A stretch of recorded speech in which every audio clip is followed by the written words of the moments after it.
Hey guys, welcome back to another video, Dead by Daylight. And today we're going over Jill Valentine and Leon S. Kennedy's perks and see how they square against or compared to the new killer that just came out, or killers in general. Alright, let's get into it. Her Jill's three perks are Counterforce, Resurgence, and Blast Mine. First perk here, Counterforce. You cleanse totems 20% faster. Gain another stackable 20% cleansing speed bonus per cleansed totem. After cleansing a totem, the aura of the totem furthest from you is revealed to you for 2, 3, or 4 seconds, depending on the level it's at. Now, personally, when I read this, I immediately think about hex totems. So hex totems are already a very risky thing to bring as killer, and this just makes it obsolete in my opinion. Like a 20% stackable speed bonus. So initially you already get a 20% cleanse speed on the totem.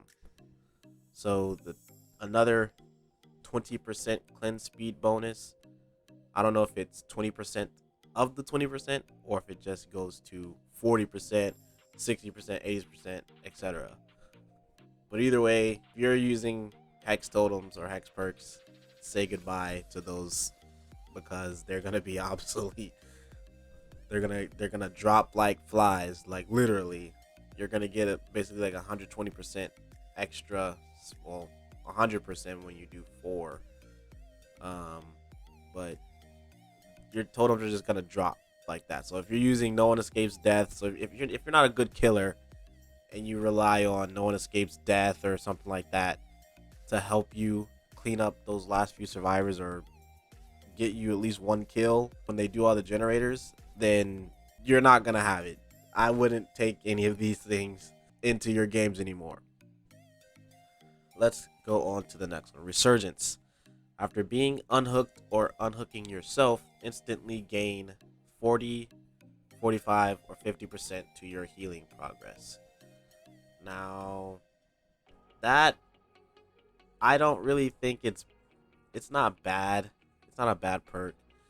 It's good. It's fast if someone has will make it, and you get unhooked, and then they just can heal you right away, just like that. I think that's a good change. It'll help with killers running back to the hook and then just telling the person. You could probably get away with um, healing them fast and then having them run away. Or if you don't want to risk it, then just get to a safe spot and then self-care yourself or something like that. Um, but I think it's a pretty good perk. I don't think I'd use it myself, just because I'm never in a situation where I would need that 50% extra healing progress. It's either you get hit down again or you're too busy running to even stop to heal yourself. Um, and Blast Mine. After repairing generators for a total of 66%, Blast Mine activates. After repairing a generator for at least 3 seconds, press the ability button to install a trap, which stays active for 35, 40, or 45 seconds, depending on the level. The aura of the trap generators are revealed in yellow to all survivors. A generator can only be affected by one instance of Blast Mine at a time, which means you can't put 2 or 3 or 4 traps on one generator. When the killer damages a trap generator, the trap explodes, stunning them and blinding anyone nearby. Blast Mine deactivates after triggered successfully. So, what this means is this 35, 40, or 45 seconds. If you put your Blast Mine on a generator and the killer comes and doesn't kick it, if that 30, 40, 45 seconds expires, then you can still use your Blast Mine. It only deactivates after it's triggered successfully. So, this perk, in my opinion, is situational because, like I said in another video of the Nemesis, I believe, um, whenever you run up to a generator and someone's working on it, you're probably not going to kick it right away because it wastes time if you're trying to catch a survivor. Unless you have like brutal strength or something like that and you just want to do it to get like overcharge or something on there, you're probably not going to go back and kick the generator. And the length of a chase is probably going to be more than 35, 40, or 45 seconds, unless they just don't want to mess with you and then just run back to the generator because it's so close to being done and then kick it.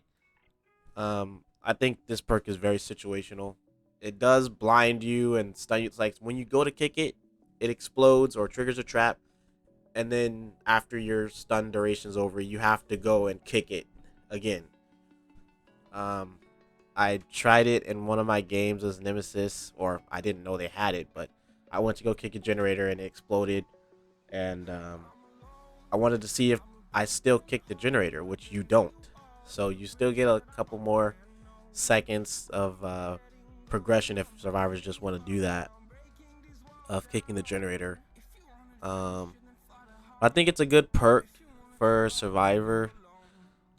Not so much for killer. I mean, it is situational, so you can just choose to leave the generator alone if you know. Like once you know this perk comes into the game, you're always gonna have that fear of, if I kick this generator, will it explode? By that time, the survivors are gonna be long gone, or they're gonna be hiding or something like that. So it's just something to delay you further from the generators, or from them escaping. Um, so overall, I think Counterforce alone is enough to break a portion of the game, which is Hex Totems. With Hex Totems already being weak, like in the game, like they're already risky to take, and this perk, like they were risky to take because of small game.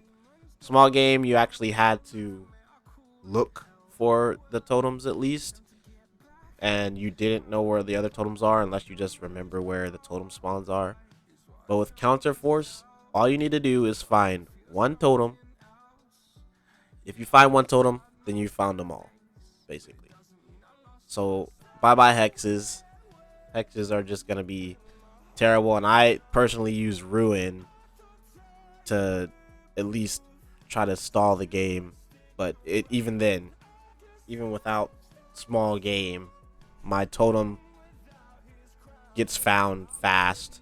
Sometimes I get lucky and they don't get found at all, or I can protect them a little bit. But either way, totems are hex perks are just very risky to take, and now it's just even more risky. But let's get to Leon Kennedy's perks. All right, so Leon Kennedy, let's go over his perks. His 3 perks are Bite the Bullet, Flashbang, and Rookie Spirit. So, Bite the Bullet. Failed heal, or when healing, you make no noise, including grunts of pain. Failed healing skill checks do not trigger a loud noise notification, and only apply a regression penalty of 3, 2, or 1% at level 1, 2, or 3. This perk, I think you can, if you're trying to go for a stealthy build like Yui Kimura's perk, Lucky Break, where you don't, when once you're hit, you don't leave any blood, scratch marks, and you can run away from the killer very easily with that perk. Bite the Bullet, you can essentially just crouch somewhere. The killer will have to do his little cooldown from hitting you, and you can just crouch somewhere. The killer will just be looking around. You could be healing, and they won't know it. Even if you mess up, they won't know where you're at. They won't hear you, and the regression will just be very small. So, if you're going for a stealthy build, I could see where this would come in handy a lot. Flashbang. After repairing generators for a total of 70, 60, 50%, Flashbang activates. So it's not, I tried it out and it's not one generator for 70, 60, or 50%. You can work 10% on one generator, run away, go to a fresh generator, and start working on that, and it'll keep going up. So in total, you have to do 70% of generators, basically. So after you do that, you enter a locker while empty-handed and press the ability button, and then you craft a flash grenade. So the flash grenade is left behind when escaping the trial. And this I had personal experience with because I was using the Nemesis and I was chasing a Leon, and he jumped down a hole and he threw his flashbang, and I thought I jumped down the hole with him, but once I was not blinded and hearing impaired, I was still up there, and yeah, it was just terrible. Flashbang is going to be very annoying with um, in the place of flashlight saves. I think they're going to be more efficient than flashlight saves. Plus, you won't be able to hear where the survivor ran after you get the flash. So, I think that is a very annoying perk. Lightborn, I believe that's what it's called, is going to be a very popular perk this chapter, I believe. I think it's very underrated. Now the last perk, Rookie Spirit. So, while repairing generators, complete 5, 4, or 3 good or great skill checks to activate Rookie Spirit for the remainder of the trial. So once active, the auras of any regressing generators are revealed to you. So I think this perk is really good for survivors if you just want to like keep putting pressure on those generators. So whenever one is almost done and the killer goes and kicks it, you'll be able to see that generator. So it'll basically help your teamwork. So you can go and finish it up, or you can tell when someone's working on that generator, so you can find other survivors with it essentially and go help them on the generator. I think it's going to be a promotion to teamwork. Like, I know survivors are already 2, 3, 4-man gens anyways, but this will just help.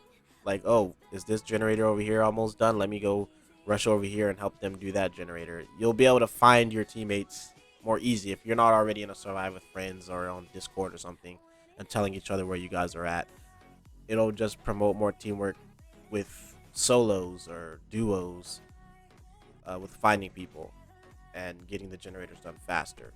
So this is all still on the PTB, so it can be changed. It might be changed.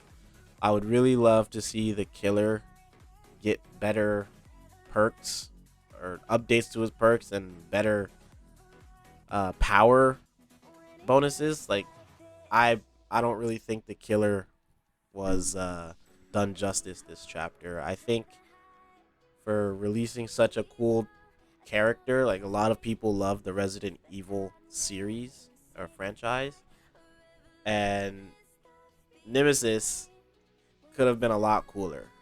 Like, just his little tentacle whip thing. I mean, and you could go watch the other video. I explained all of his ability and perks and everything like that and my thoughts on him. So you can go watch that video and leave your comments down as well. But I think overall, I think the survivors got the better end of the stick this chapter. But yeah, we'll try to get more games out, and then whenever everything comes out on the actual servers, we'll go back over the perks, see if they changed any. And yeah, we'll see you in the next one. Thank you for watching.